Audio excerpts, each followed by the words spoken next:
Alright guys, 4.6 Savage here, and today we're going to talk about the PI intake crossover mod that Texas Road Warrior came up with.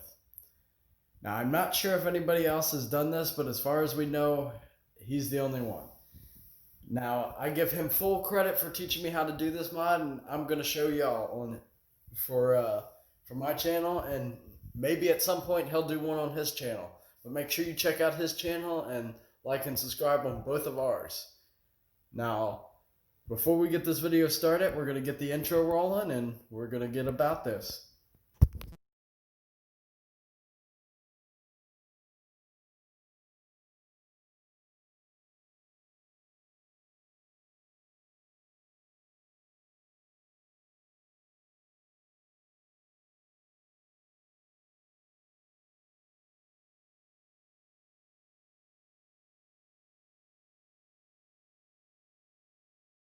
Alright, so today guys, we're going to explain the PI intake coolant crossover mod.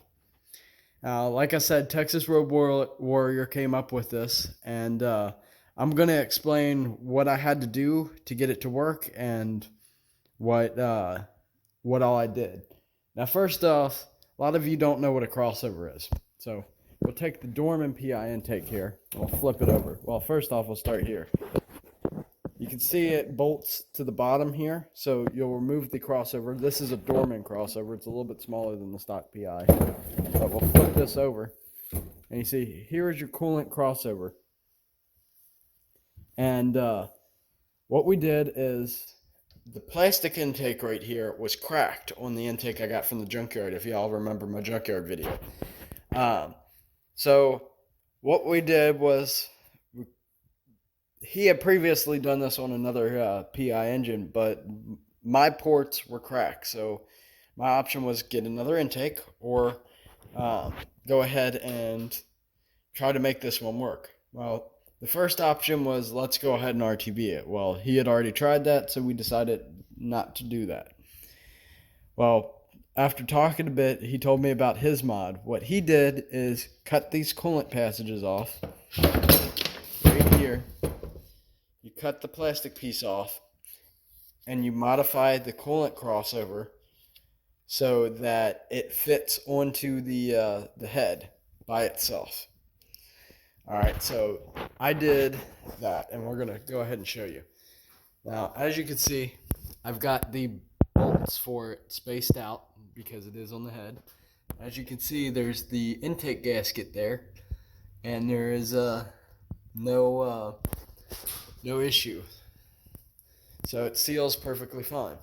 Okay, so we come over here, and it's hard to see, but down between here, you can see the gap between the coolant crossover and the intake.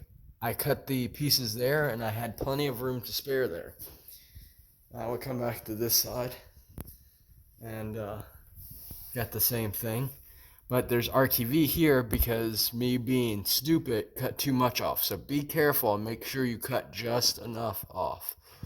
I cut too much, especially right in this area, right where the big glob is, and it caused it to bleed over into the coolant port. Now, in all honesty, this RTV here is probably going to fail, so mine will fail, and I'll have to redo it.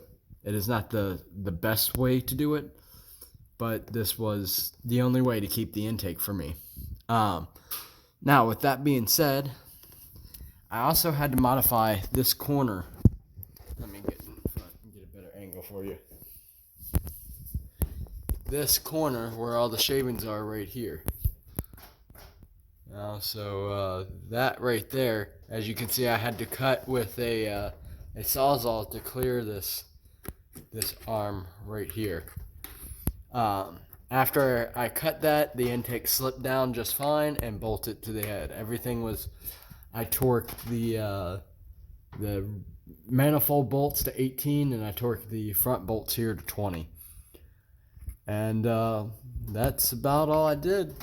And as so far for the couple of drives, it's been doing great, and I'm loving it. So give thanks to Texas Road Warrior. Make sure you check out his channel, like, subscribe, and follow us on Instagram. His Instagram and his YouTube link will be in the bio or the description, and so will mine. Remember to check out his channel and check out my channel. And remember, be savage.